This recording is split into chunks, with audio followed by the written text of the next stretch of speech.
As mentioned earlier, each adult human body has about 100 trillion cells, but at your conception you were only one cell. Incredibly, you began your existence no larger than the head of a pin. Yet all the complex information that physically defined you and every organ in your body was there, contained in that one cell.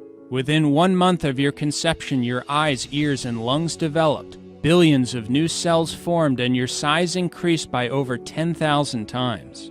Shortly after the first month, the speed at which you were rapidly growing slowed down dramatically. If it didn't slow down and your speed of growth stayed the same, you would have weighed 3,000 pounds at birth. After 2 months, you were only 3 to 4 centimeters long, still small enough to fit inside a walnut shell.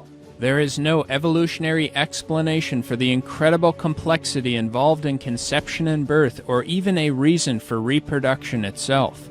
Evolutionists believe the amazingly complex, radically different yet complementary reproductive systems for all the different kinds of life happen to develop by chance, completely and independently at the same time. Just a slight incompatibility in one of the two systems would make both reproductive systems useless, and life would become extinct. Also, how would reproduction have happened in the beginning if there only had been a male and not a female? How would reproduction occur without reproductive systems or organs before they, quote, evolved? According to evolutionists, humans evolved from land creatures which evolved from fish. But how would the first fish make it onto land and survive out of the water? How did the animals and human beings survive without having organs, limbs, and other things critical to life as these things were, quote, evolving? Also, not one transitional fossil has ever been discovered that shows one kind of animal evolving into another kind of animal. And the so-called missing link fossils, which some use to argue that apes evolved into human beings, have all been shown to be fully ape, fully human, or fake. Evolutionists also have no explanation for consciousness or for the origin of the immune system. For example, white blood cells attack bad bacteria in our body. White blood cells will actually search out and chase down bad bacteria on seek and destroy missions. In order to do this, they must have the programmed information that enables them to tell the difference between friend and foe. Unless all of this was in place and working from the beginning of life, a requirement that rules out evolution, bacteria and other agents of disease would have won, and we would not have survived. Evolutionists have no explanation for the extremely complex, yet perfect precision in which the body clots blood.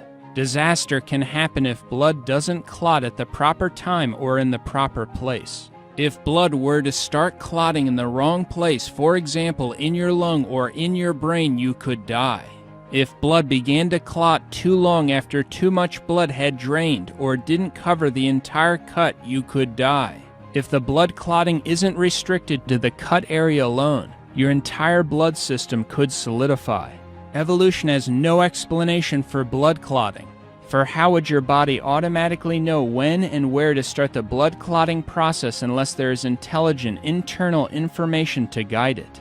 And speaking of blood, what came first, blood or the heart that pumps blood? Did skin evolve before blood? If so, how did it survive? The truth is that all these things had to be completely developed and present together from the beginning in order for humanity to survive. The 3-pound human brain is the most complex and orderly arrangement of matter in the universe. The adult human brain contains 10 to the 14th power. That's 100,000 billion electrical connections.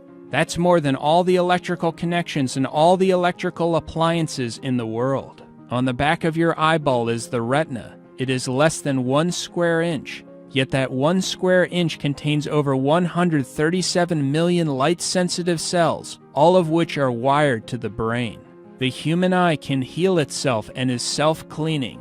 The eye also has automatic focusing, enabling a person to distinguish millions of colors. If your eye were off even by a slight degree, you would see double. These facts are just some of the evidence that proves we were created by God. And we find clear evidence of God's creative power and intelligence not only in the design of man, but also in the incredible complexity of animals and insects. This is covered in